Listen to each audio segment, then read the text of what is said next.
Bonjour, aujourd'hui j'ai décidé de faire le tag de Coco. Donc c'est un tag un petit peu spécial, donc je me suis mis dans ma chambre pour être tranquille, afin que personne ne me dérange. Donc, les questions, je les ai notées parce que je les sais pas, je les ai juste entendues quand elle faisait son tag. Alors, je vais essayer de répondre du mieux possible. Hein. J'aurai certainement pas du tout le même point de vue que beaucoup, mais bon, c'est pas grave, ce sera mon point de vue. Alors, première question. Alors, je pense qu'il y en a 10. Première question. Es-tu réceptive au surnaturel? Alors, bien entendu que je suis réceptive au surnaturel.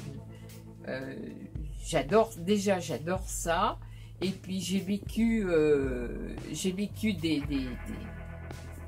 des choses dans ma vie qui ont fait que, oui, je ne crois par principe à rien du tout, sauf quand il y a des événements qui se produisent qui sont inexplicables. Donc, comme j'en ai eu pas mal, je crois à ça, oui, je crois au surnaturel, bon, à tout ce qui est un peu paranormal et tout ça, j'adore ça. J'adore ça. Alors, dans le temps, il y a des années, je m'amusais à faire le pendule. Je faisais des cartes, mais ça vraiment, les cartes, c'était pour m'amuser. J'en ai encore plein, j'ai plein de jeux de cartes, mais je tire les cartes à moi-même. C'est tout. Mais oui, je suis réceptive au surnaturel. Et j'ai eu la preuve de choses totalement pas normales, voilà, dans ma vie. Alors, crois-tu aux fantômes, aux anges gardiens, etc. Crois-tu aux fantômes, aux anges gardiens, etc. Alors, aux fantômes, non. Non, je ne crois pas aux fantômes. Et mon rêve de toujours, c'est d'aller un jour au château de Fougeray. Alors ça, je le dis souvent, j'aimerais un jour aller un week-end au château de Fougeray. Voilà, parce que bon, moi je crois pas aux fantômes, mais je pense que peut-être il peut y avoir des trucs qui sortent de l'ordinaire. Moi j'adore ça, quand il y a des choses comme ça qui sont pas ordinaires. Donc, non, je ne crois pas aux fantômes. Par contre, je crois qu'on a tous des anges gardiens. Alors, un ange gardien, c'est une façon de parler, quoi. On sait, on sent, on ressent la présence des gens qu'on a aimés et qui sont plus avec nous. Donc, on les appelle nos anges gardiens. Maintenant, c'est une présence que l'on sent parce qu'il nous manque et parce qu'on sait que des fois, on a l'impression qu'ils sont à côté de nous. Moi, voilà, je me suis mis dans ma chambre pour parler de ça, pour faire ce tag, parce que ici, c'est mon univers et que je sais que là, si je dois parler de tout ça, j'ai aucune photo que ce soit de mes enfants, de mes parents, j'ai aucune photo dans la chambre. Mais je les ai justement, je sens leur présence et j'adore cette pièce, voilà. Normalement elle est rouge et blanche, normalement elle est pas reposante, c'est une couleur excitante. Et moi ma chambre à coucher est comme ça, et quand je rentre dans ma chambre, je suis reposée. Donc oui, je sens la présence de mes anges gardiens. Alors bien entendu, la pièce où je suis le plus réceptive, c'est la pièce où il y a l'ordinateur, parce que là, derrière moi et devant moi, j'ai ma fille, j'ai mes parents aussi à côté, je suis environnée de tous mes souvenirs, donc cette pièce-là est très très chargée. J'ai toutes mes pierres, j'ai beaucoup de souvenirs, j'ai plein de choses dedans. qui font que le bureau où j'ai mon ordinateur, c'est vraiment une pièce où moi je ressens toutes les énergies. Et si je veux me ressourcer, je passe mon temps dans mon bureau parce que c'est là où je me recharge en fin de compte. Voilà. Et la chambre, c'est un endroit où je me repose. Je me sens protégée. Alors, et là, je suis dans un endroit où je me couche, je m'endors, je dors.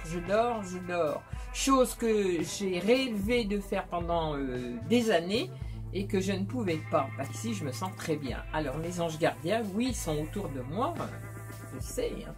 J'ai mes parents d'un côté, j'ai ma fille de l'autre, et puis j'ai tous les gens que j'ai pu aimer qui sont proches de moi, ma grand-mère, la plus importante aussi. Ben voilà. Donc, je pense que c'est ça les anges gardiens, c'est tout et rien, c'est sentir quelque chose. Voilà, j'étais un peu longue.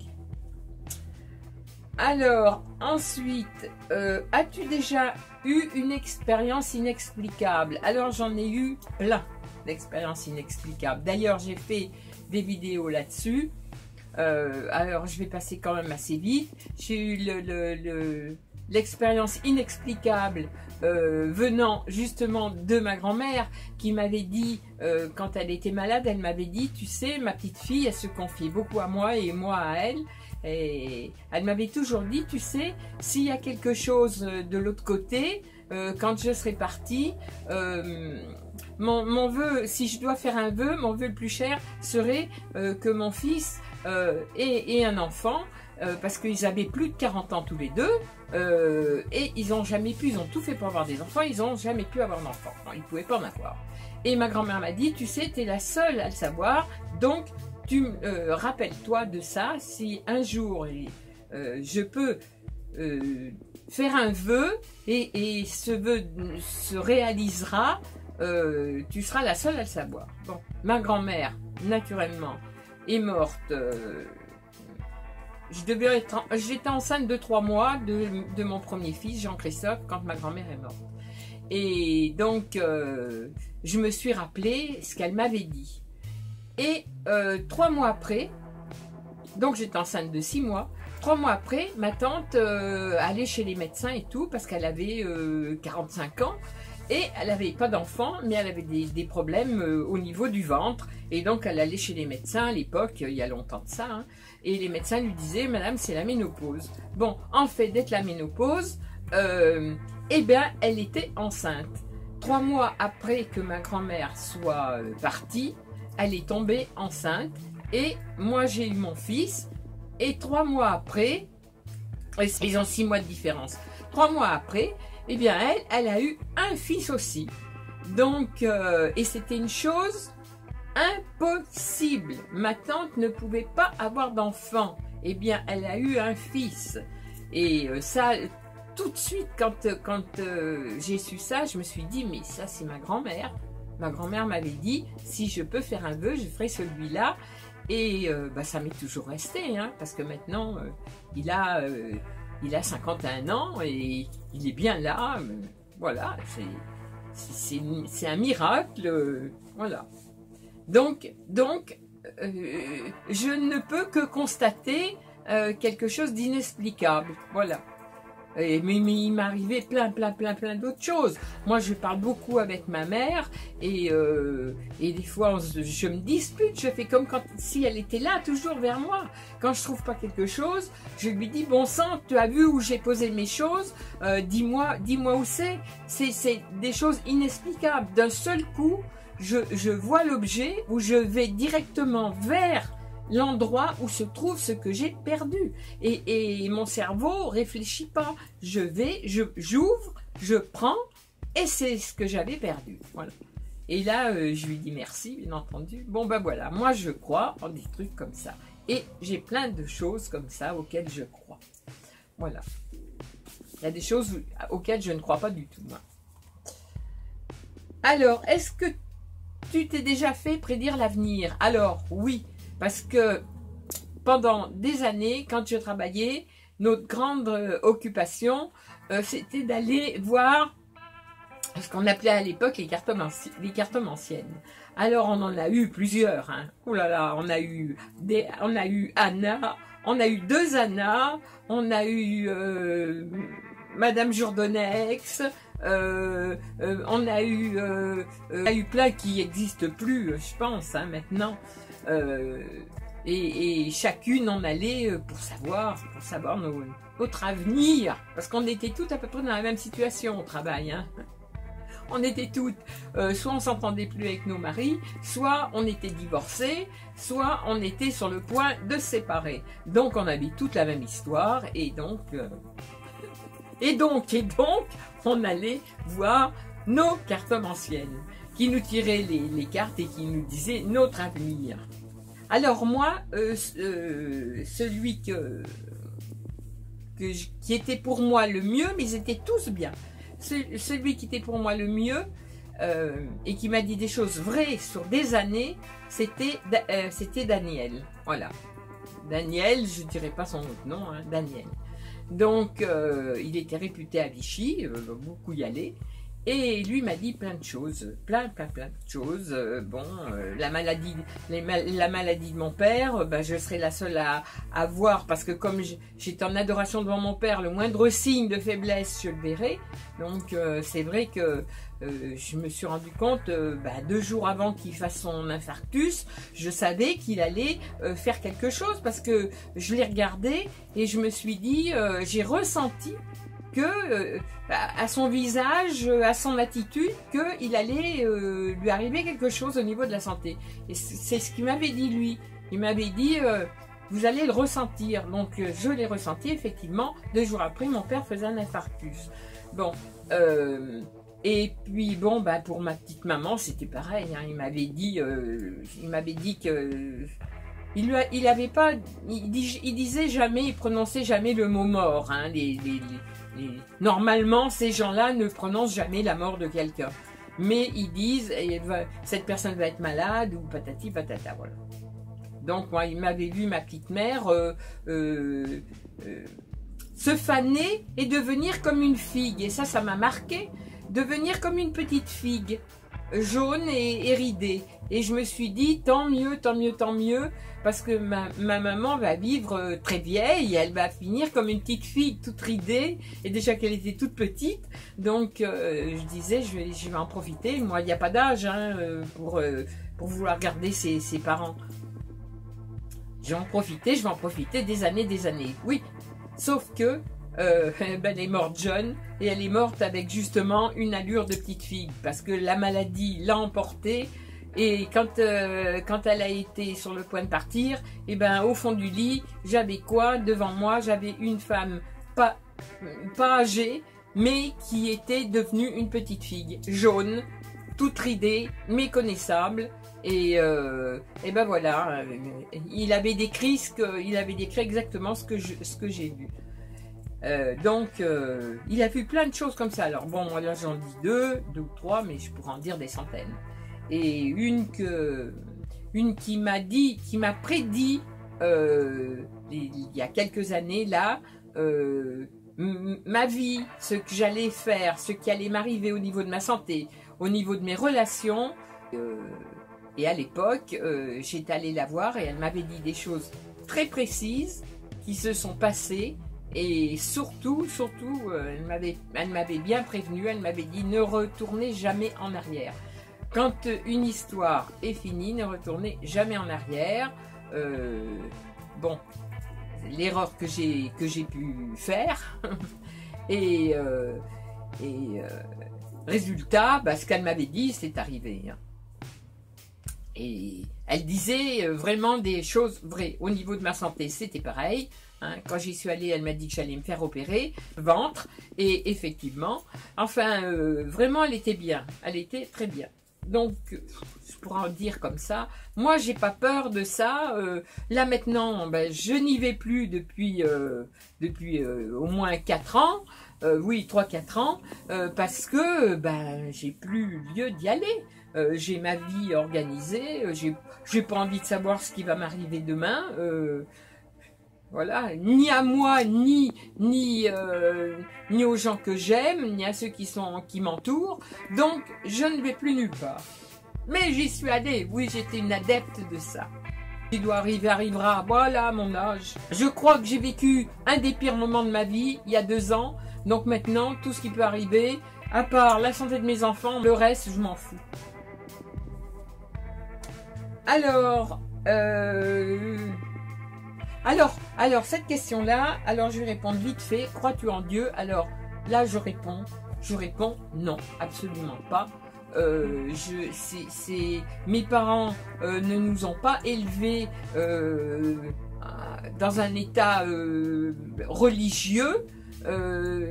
Quand il y a eu des gens malades autour de nous, quand il y a eu plein de choses, jamais une fois j'ai dit mon Dieu, je voudrais que cette personne guérisse. Je dis, pour moi, dans mon fort intérieur, c'était j'espère que la médecine a fait assez de progrès pour, voilà, pour moi, je crois pas du tout à tout ce qui est religion, parce que je me dis que si ça fait du bien aux gens, tant mieux. Moi, j'ai vu beaucoup, d'ailleurs, la majorité des gens pratiquent tous une religion, même si elle est différente, hein.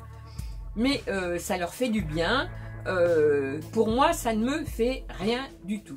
Rien. C'est rien du tout. Je compte pas là-dessus pour que les gens aillent mieux, pour que tout se passe bien, non. Pour moi, la religion, c'est synonyme de la peur, les guerres de religion, la peur de tout, la peur de mourir, la peur, il faut absolument prier pour obtenir des choses, non. Je suis terre à terre et ben voilà, sauf que je respecte énormément les gens qui croient, que ça soit n'importe quelle religion. Je respecte toutes les religions. Dès l'instant où on me fait pas rentrer dans une case et où on ne m'oblige pas à croire à ce que je ne crois pas, je respecte absolument tout. Moi, mon fils aîné m'a fait une crèche parce que son papa, quand il est venu au monde, étant très croyant et très pratiquant justement dans leur famille, lui avait acheté des petits santons et ces santons ont 52 ans, hein. Donc je les ai toujours gardés et là l'année dernière il m'a fabriqué une crèche tout en bois et j'ai mis ces santons dedans. Bon, et ben il manquait le petit Jésus. Ben le petit Jésus, il n'y a pas de problème. J'ai trouvé un petit Jésus. Je lui ai fait un petit lit en paille. Et l'année dernière, comme cette année, pour la Noël, le Jésus sera mis la nuit de Noël dans la crèche. Je n'y crois pas, mais je respecte le fait que mon fiston m'ait fait une crèche. Et voilà, et ben voilà mon idée. Je crois pas, mais je respecte. Donc je suis la tradition parce que ça lui fait plaisir. Et puis c'est comme ça. Voilà. Alors, ça sera tout sur ça. As-tu peur de la mort? Alors, quand j'étais toute petite, j'avais une terreur folle de la mort. Je pourrais pas expliquer pourquoi, mais j'avais des angoisses toutes les nuits. J'avais des angoisses parce que dans ma tête, dès que ma mère me couchait et je me disais moi, bah, tu vas mourir un jour. Et j'étais petite, hein, et je m'en souviens encore, hein. Tu vas mourir un jour tu mourras, un jour il n'y a pas tortillé, tu peux faire ce que tu veux, un jour tu vas mourir. Alors cette histoire de mourir me faisait paniquer et je ne pouvais pas m'endormir, il fallait que ma mère vienne pour me rassurer. C'était des angoisses, alors que j'étais heureuse comme tout, j'avais aucun problème, voilà, et ben c'était des angoisses. Bon, alors comme j'étais ultra nerveuse, ça venait peut-être de là, je n'en sais rien, je ne le saurais pas. En attendant, je n'ai pas peur du tout de la mort depuis des années. Voilà, ça fait des années. Et j'en ai eu encore moins peur depuis que j'ai travaillé dans un hospice, parce que comme j'avais demandé à travailler dans un service de fin de vie, j'avais choisi exactement ce qu'il me fallait, et bien pendant des années, j'ai travaillé dans un service où les gens venaient ici, chez nous, pour mourir. Hein. Le dernier endroit où on les emmenait quand on les sortait de leur lit, c'était pour les descendre à la morgue. Et je pense que quand je travaillais, je les ai tous assistés. Parce que je me disais, c'est tellement triste de mourir tout seul. Donc, j'étais la seule à pas craindre et à rester près d'eux jusqu'à ce qu'ils s'en aillent, quoi. Et je les voyais apaisés, ils étaient beaux. Non, j'ai pas peur de la mort du tout. Absolument pas peur de la mort. Je les ai habillés, je peux pas compter le nombre. Je les ai habillés, je les descendais, je les arrangeais. Oh non. Ma petite mère, je l'ai toute préparée, toute habillée, toute maquillée. Mon papa pareil, ma petite sœur exactement pareil. Ils étaient magnifiques parce que je les maquillais, je les arrangeais. Pour moi, c'était pas des morts, c'est une enveloppe. Il fallait qu'ils soient beaux. Et eux étaient là, ils me regardaient, ils me surveillaient. Hein.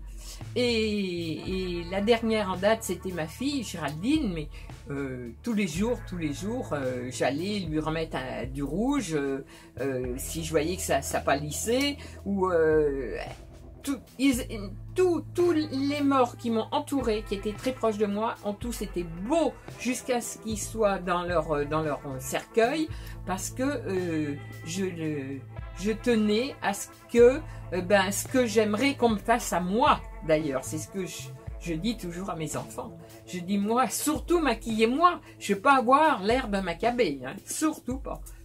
Donc, ils ont tous le...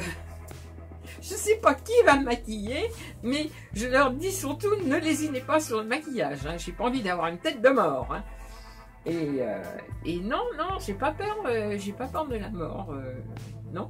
J'allais voir dans le service où j'étais, on descendait à la morgue, je pense que j'étais la seule à aller avec les techniciens quand il y avait un embaumement, quand ils préparaient les gens, mais à l'embaumement. Donc c'est vrai que c'est impressionnant, quoi, mais moi j'aime ça. Et j'aurais fait ce métier-là si j'avais su plus tôt, j'aurais aimé travailler à les arranger, Ah non, pour moi la mort c'est rien, on change d'enveloppe, peut-être que nous, on les voit plus, nos morts, mais eux, continuent de nous voir. Alors maintenant, est-ce que ça c'est peut-être une croyance, hein, mais c'est la mienne. Pas besoin d'un bon Dieu, ni de ci, ni de là, moi, pour croire. Hein. Je crois, moi, à mon idée. Voilà. Alors voilà. Ah, c'est un tas qui va être très long hein, avec moi. Est-ce qu'il y a des rituels superstitieux que tu fais avant certaines situations? Alors là, je ne suis pas normale, encore une fois, pour la bonne raison que je ne suis pas superstitieuse du tout. Et le pire dans l'histoire, et des fois je me fais taper sur les doigts, c'est que justement... Il suffit qu'on me dise de ne pas faire ça pour que je fasse. Voilà. Ne passe pas sous cette échelle. Eh bien si, tu passeras sous l'échelle, ma vieille, parce que à part un pot de peinture qui peut te tomber sur la tête, c'est tout ce qui peut t'arriver. Voilà. Et si je vois une échelle sur un trottoir, c'est plus fort que moi. Je regarde cette échelle et je passe dessous. Je connais plein de trucs, hein. Pas boire son café avec la salière sur la table, ça porte malheur. Pas ouvrir un parapluie dans une maison. Ah ben moi alors, mes parapluies c'était tout le temps ouvert. Hein. Il pleuvait, je rentrais chez moi, j'ouvrais mon parapluie pour qu'il sèche. Hein. Ça, j'ai toujours été pas du tout superstitieuse. Je n'ai pas peur de ça. Au contraire. Au contraire. J'embête le monde avec ça. Non, pas superstitieuse. Voilà. Je suis pas normale. Alors ce tag, il est bien parce que il prouve à tout le monde, à toutes celles qui vont regarder ma vidéo, parce que celles que ça n'intéresse pas, hein, hop, je vais dire comme les autres, passez votre chemin. J'en ai absolument rien à foutre de vos idées. Hein. Vos pouces en bas, j'en ai pas. Si, quand je fais certaines vidéos, mais elles sont bien ciblées, ces vidéos-là, j'ai toujours 2 ou 3 pouces. Donc je me dis, c'est des 2 ou 3 fidèles. 2 ou 3 fidèles qui n'aiment pas ce que je fais, mais vraiment c'est très rare. Donc là, je vais peut-être en avoir 2 ou 3 aussi, ou 0. Attention, parce que ça risque de vous retomber dessus, si vous mettez des pouces en bas. Toute petite, on m'a dit que j'avais le génie du mal, alors il faut faire attention. Alors, superstition, c'est fait. Qu'est-ce qui est pour toi le mal? Alors, ce qui est pour moi le mal, ça te fait rire. Qu'est-ce qui est pour moi le mal? Le mal, c'est tout simplement la connerie des gens, moi je dis, la méchanceté gratuite, la jalousie, voilà. Je vais décrire ça en quelques mots. La méchanceté gratuite, la jalousie, les gens qui vous envient, les gens qui sont jaloux de vous, et qui retournent la situation et qui font croire à tout le monde que en fin de compte le méchant c'est vous, le jaloux c'est vous, l'envieux d'une vie de merde c'est vous, voilà, moi j'appelle ça c'est le mal. Alors dans ce cas-là, le mal, moi je le mets là où je pense et je m'assois dessus, et comme maintenant je fais mon poids, je suis bien assise dessus. Et puis en plus de ça, n'y a pas de souci. Tiens, voilà, c'est en train de manifester là. Ça fait des... Esprit, es-tu là? C'est l'esprit du mal, ça. Hein. Faut faire gaffe. Donc voilà, moi je trouve que le mal c'est ça, c'est être méchant gratuitement. J'estime que dans la vie on peut... Bon, il y a des fois, c'est vrai, on peut être méchant sans le vouloir, bon d'accord, alors ça, je l'excuse grandement. Mais on peut être aussi méchant gratuitement, et ça, la méchanceté gratuite, je ne supporte pas. Voilà, donc le mal pour moi, c'est ça. Alors après, quelle était la question suivante? As-tu vécu auparavant une explication? Bon, alors le mal, c'est ça, oui. Pour moi, le mal, c'est ça. Ensuite, vouloir du mal à quelqu'un,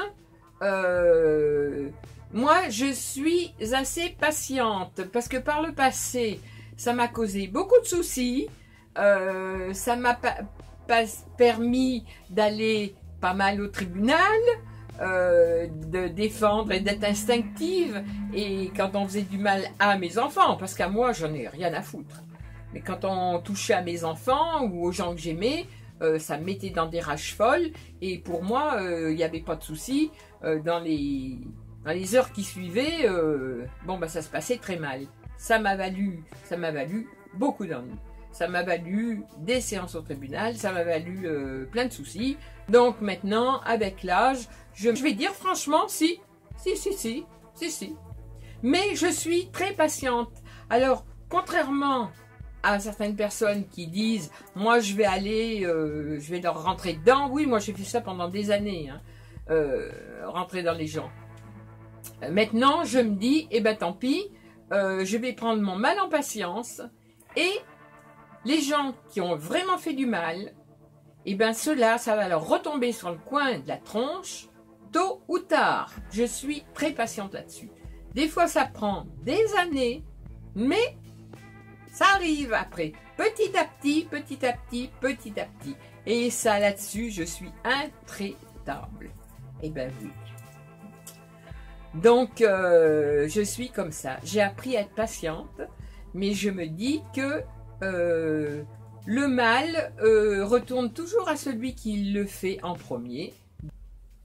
C'est comme ça, hein, c'est la vie, hein. C'est la vie, il faut toujours se méfier quand on fait ou quand on dit du mal, que bon, c'est vrai que ça peut se retourner après à l'inverse. Voilà, donc je ne souhaite pas de mal à personne, mais j'en ai souhaité à 2 ou 3 personnes, et petit à petit, je pense que ça se décante. Je suis très patiente. Alors voilà, bien sûr, bien évidemment, je suis là aussi exactement le contraire de tout le monde. Mais ça fait rien. Le fait de souhaiter plus ou moins du mal à quelqu'un ne me dérange pas du tout. Ça ne m'empêche pas de dormir, le ciel ne va pas me tomber sur la tête. Et si je devais aller en enfer, ça voudrait dire qu'il y aurait un paradis. Donc comme je crois ni au paradis ni à l'enfer, je préfère être dans mon monde à moi. Voilà. Ah, c'est spécial, hein? Coco Bohème a voulu que je fasse ce tag, je le fais. Mais je le fais avec mes idées à moi. Alors, as-tu vécu auparavant? Alors, j'ai vécu auparavant, je ne saurais pas expliquer. Bon, je sais que c'est arrivé à ma mère. Ils ont fait un voyage en Angleterre. Personne ne connaissait l'Angleterre. Ma mère n'y avait jamais été. Et donc, ils ne parlaient pas anglais, tous autant qu'ils étaient. C'était un voyage organisé. Ils se sont retrouvés un soir à chercher un endroit pour manger. Parce qu'à partir de 5 heures du soir, ils ne trouvaient plus d'endroit pour manger. Donc, ils voulaient ils voulaient manger, et ils voulaient faire une soirée dans un restaurant. Ils ne trouvaient pas, personne ne trouvait, personne ne pouvait leur expliquer. Voilà. Donc, ma mère m'a dit, ne vous tracassez pas, ma mère a dit, ne vous tracassez pas, on va aller dans tel endroit, et là, il y a un restaurant, et on mange. Alors, c'était quelque chose d'inexplicable, parce que ma mère, n'ayant jamais mis les pieds en Angleterre, tout le monde l'a suivie. Elle m'a dit, quand elle est revenue, elle m'a dit, je t'assure, j'y suis déjà allée, je connaissais les rues, je savais où était le restaurant pour manger, on ne s'est pas perdu, on est revenu à l'hôtel après, j'y étais allée. Ma mère n'a jamais mis les pieds en Angleterre, la pauvre. Bon, alors moi, j'ai eu exactement la même impression. Je n'étais jamais allée à Annecy. Bon, on va en vacances à Annecy avec comment je vais dire, mes petits fous de l'époque, puisque j'étais en psychiatrie, on avait 25 avec nous. Bon, faut pas que je les critique parce que c'est en train de remuer, voilà. Mes petits psys, voilà. Donc, on leur fait 8 jours de vacances à Annecy. Je n'avais jamais été à Annecy. Bon. Et comme j'avais mal des montagnes, les filles sont allées faire une excursion avec ceux qui étaient valides en montagne. Et moi, j'étais restée où on logeait, dans des logements. C'était une université qui nous avait prêté les chambres. Donc, je me retrouve toute seule. Et je me suis dit, je ne vais pas rester là en haut toute seule. Je vais descendre en ville. Et j'espère ne pas me perdre. Et j'ai passé l'après-midi, je suis remontée à pied, il était au moins 8h30 du soir, tout le monde s'affolait parce que personne ne savait où j'étais. J'ai fait tout Annecy, le vieil Annecy, tout. J'ai pris des photos partout, des canaux, j'ai bu un coup en ville, je me suis promenée, je connaissais cette ville, je connaissais chaque endroit. Pour traverser une des rues, il fallait passer par un souterrain, je savais. Je connaissais cette ville, j'étais déjà venue à Annecy. Donc voilà, je ne sais pas comment, je ne sais pas pourquoi, mais ça m'a fait exactement comme ma petite mère. Je me suis retrouvée dans un endroit où je n'étais jamais allée et que je connaissais par cœur. Je ne me suis pas perdue, j'ai fait 2 km dans l'autre sens, je suis retournée à l'université. Et quand je leur expliquais, elles n'en revenaient pas. C'est inexplicable. Et j'adore ça, moi, quand tu ne peux pas arriver à expliquer les choses. Je cherche. Alors, ensuite, y a-t-il une explication pour tout? Eh ben, moi, je trouve qu'il y a une explication pour à peu près tout. Parce que, vu que je suis assez, même beaucoup, terre à terre, là où les gens vont avoir une imagination, vont penser... ben ça vient peut-être de là, ou alors c'est ça, ou alors c'est... Et ben moi, je suis toujours en train de chercher, je suis terre à terre. Donc, moi, je cherche la solution. Et je trouve toujours une solution pour le problème ou pour ce qui arrive. Voilà. Là, il arrive ça là, ben oui, mais c'est à cause de telle et telle chose. Ah oui, d'accord, peut-être. Et ben des fois, j'aimerais bien rêver aussi. Mais... c'est pas facile de rêver hein, quand on est terre à terre comme ça. Parce qu'on est toujours en train d'analyser les choses et on trouve, pour ainsi dire, tout le temps la solution. Voilà. C'est comme ça. Alors bon, je pense que ce tag est fini. J'ai dû faire mes 10 questions. J'ai fait mes 10 questions. J'ai répondu comme je le pensais, sans avoir rien préparé, parce que moi je ne prépare rien. Hein. Voilà. J'aurais certainement dit des conneries. J'aurais dit des choses inintéressantes. Ou peut-être intéressantes. Mais bon, c'est mon humble avis, c'est mon idée. Et je respecte toutes les idées de chacune. Voilà. C'est tout ce que je peux dire. Je ne suis pas pour les conflits. Les conflits, ça me passe au-dessus de la tête. Je préfère vivre ma vie avec mes propres soucis. Garder mon sourire malgré tout. Parce que j'ai horreur de pleurnicher. Et surtout pas en vidéo. Et puis, je trouve que malgré tout, qu'on croit pas, il arrive des choses terribles dans la vie, mais il arrive aussi des belles choses. Donc il faut toujours croire en la vie et croire que on a nos anges gardiens qui sont là, qui nous protègent. Et puis voilà. Donc pour ma part, c'est comme ça. Et j'espère que pour vous, tout ira bien, et que si vous êtes dans des situations où vous n'êtes pas heureux ou pas bien portant, j'espère de tout mon cœur que ça s'arrange, voilà. Parce que voilà, maintenant, à l'heure actuelle, il y a beaucoup de choses. Le moral, la médecine, il y a plein de choses qui se passent dans la vie. Faut voir le côté positif de la vie, quoi, voilà. Après avoir vu un côté tellement noir, je pense qu'on est obligé de voir le côté positif de chaque chose, même si on ne croit pas spécialement en quelque chose. Voilà. Sur ce, j'arrête de blablater, je vous fais des gros bisous, et je remercie, alors c'est la première fois que je dis ça en vidéo, et je remercie toutes mes abonnés et tous mes abonnés. Franchement, moi j'ai une toute petite communauté, mais au moins vous êtes fidèles, vous êtes là depuis le début, et vous continuez d'être là. Et en plus, j'ai des nouveaux abonnés qui viennent sur ma page, bon, et qui s'abonnent, ce qui me fait beaucoup plaisir. Donc, j'en demande pas mieux. Mes petites vidéos, ma foi, si elles vous intéressent, tant mieux. Je vous souhaite de bonnes fêtes de Noël. Pour ceux qui fêtent Noël, ceux qui ne fêtent pas Noël, ne vous tracassez pas. Dites-vous que d'ici 15 jours, ça sera terminé, classé. On sera au mois de janvier. Tout sera fini. Moi, j'attends aussi avec impatience l'époque de la galette. Alors, j'aime bien la galette des rois, parce qu'à la galette des rois, je me dis, ça y est, le reste est derrière, la nostalgie est derrière, et on rattaque une nouvelle année. On ne sait pas comment, mais on rattaque une nouvelle année. Sur ce, bisous.